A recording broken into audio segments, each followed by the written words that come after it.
What's going on, friends? There is one twin cam big bore kit out there that is very rarely talked about. You don't really see a lot of these out there on the streets, and there's a couple of reasons for that. Now, it's not that it's bad or anything, it's just the fact that it requires a little bit more work, and a lot of the bikes that it'll bolt directly onto, they were pretty much sold in limited quantities, and there's not as many of them out there, and they're not as typical as your 103. But guys, if you're able to do this upgrade to your twin cam engine, it will not disappoint you. You will have more horsepower and torque, or be right in line with a lot of what we're getting out of the Milwaukee 8s today.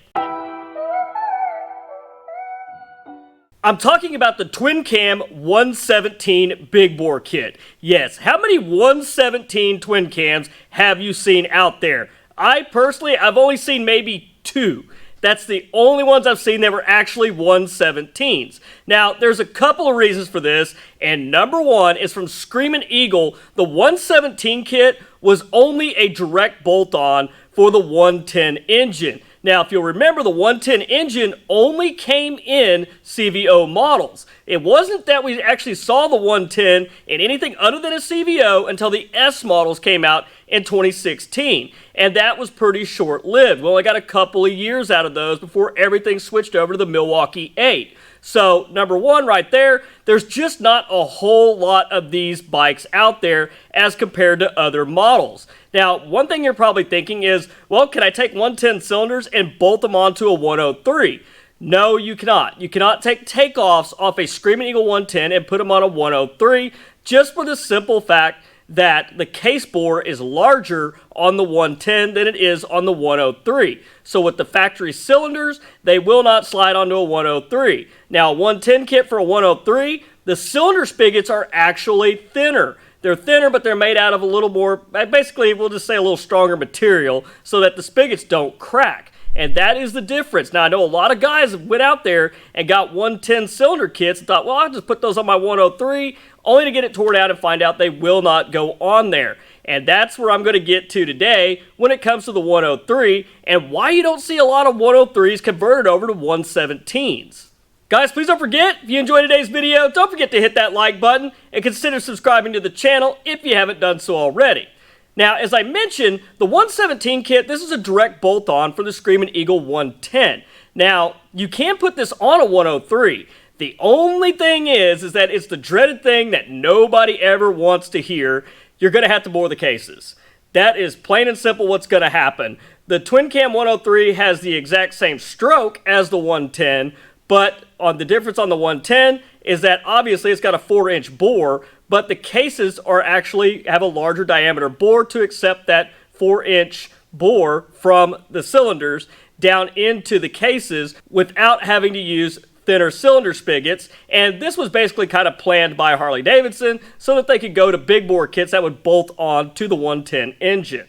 Now, what makes up the 117 kit, basically, that Screamin Eagle offers? Well, obviously, you're going to get the big bore cylinders. You're going to get 9.9 to 1 compression pistons, pretty close to 10 to 1, pretty decently high compression for something out of Harley-Davidson, but still very, very streetable. Obviously, you're going to get the Screamin Eagle 259E cams. That was kind of one of the biggest, baddest cams that Harley-Davidson offered on the twin cam engine. You're going to get the Screamin Eagle inner cam bearings. You're going to get the Screamin Eagle lefty bearing. Not only that, you're going to get a 58mm throttle body and some high flow injectors. Now, bear with me here, and remember, that sounds like a lot of parts. It sounds really good on paper, but you got to remember that if you're bolting this onto a CVO 110 or an S model with the 110 in it, you're going to reuse the heads, and that is the CVO heads. Yes, they say Screamin Eagle on them, but they are not ported out like Screamin Eagle heads out of the catalog. Are they a little bit better than stock with bigger valves?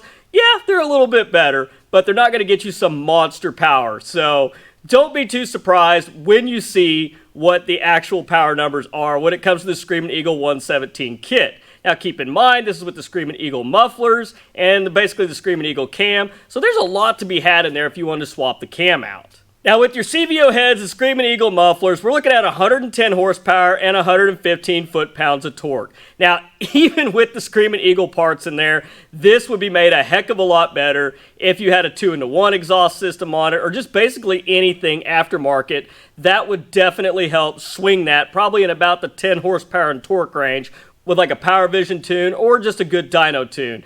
Definitely about another 10 horse in there. But you're still giving up a lot of horsepower with the CVO heads on there. Now, kind of following the same formula, Fuel Moto used to sell a 117 kit. They've kind of gotten away from it. They've really started focusing more on their Milwaukee 8 stuff from what I've seen.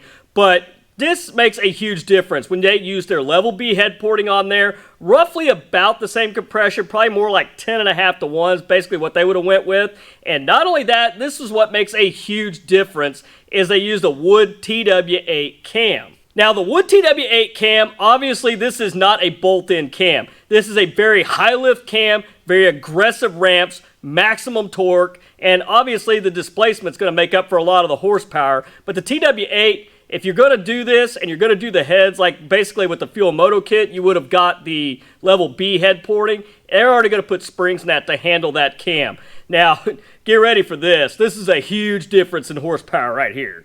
We're looking at 130 horsepower, which pulls all the way to 6,000 RPM. And look at this, peak torque is almost 140 foot-pounds at 3,800 RPM roughly. It comes in about 3,500 and really peaks out between 35 and 4,000 RPM. Now, that is some serious power from a 2-valve head engine. That is Milwaukee 8 level, what everybody's trying to get to right there. Is it cheap to do something like that? Not really. Because honestly, when you get into something like that and you're making that kind of horsepower with a twin cam, this particular bike, this example from Fuel Moto that I showed you, this bike had a dark horse crank in it. I guarantee you it had a cam plate. It had some good lifters. This is something that you want to do if you're going to completely tear down the engine. Now, if you've got a 103 that you're taking down because of a failure, or it's time to rebuild it, and you want to bore your cases and go with something like this, and go ahead and get a good crank in it, build it all up into exactly what kind of bottom end that you need to have to support this kind of horsepower, that is the way to go. Now, one could argue, yes, I could go buy a Milwaukee 8 bike, slap a cam in it, and basically have roughly close to the same amount of power. Absolutely, you could. But you still got all the stock internals on the Milwaukee 8 making that kind of power. Will they do it? Yes. Is it reliable? Yeah, it's reliable. I mean, arguably, you start doing performance parts like that on top of stock parts, sometimes bad things can happen. But if you're going to take a 103, bore the cases, do the crank, do everything on the bottom end to support that kind of power, that's the way to go. Yeah, you spent a lot of money. Yeah, you probably could have bought a Milwaukee 8 for that, but you'd still have the price of the Milwaukee 8 motorcycle. Then you got to build the engine on top of that. So if you got a twin cam already, why not go for it if you got the money to spend to do it and do it right? Because if you do it like that and you do it right, you're going to have a solid, reliable foundation to make that kind of horsepower on. And not to mention, you can still get these kits from S&S. There's all kinds of manufacturers out there that are still making the 117 kit, so you don't necessarily have to spend all that money to go with the Screamin Eagle and basically get a lot of extra parts that you're not going to really use anyhow. So guys, if you do see a 117 twin cam engine, that's something kind of special. You don't see a lot of those, and they do make some serious horsepower. And the big thing about the twin cam engine is they don't have some of the issues that the Milwaukee 8 has, like the oil sumping and some of the other catastrophic failures that we've seen. Twin cams, tried, true, and proven. Plenty of knowledge out there to do this and do it right. But guys, I want your opinion. Let me know in the comments. What do you think of a 117 twin cam engine? Is it worth maybe getting an eBay special 110 and rebuilding it like that? Or case boring a 103 to make it a 117? With the right cam in it and some good head work, they'll make some serious power. Or do you think you should just go with the Milwaukee 8? But yeah, guys, let me know in the comments. But guys, that's all I've got for you this week. If you guys enjoyed the video, don't forget to hit that like button and consider subscribing to the channel if you haven't done so already. But till next week, guys, you stay safe on the streets, ride smart, dodge those cars. I'll catch you guys back here next week with a brand new video. Thanks for watching.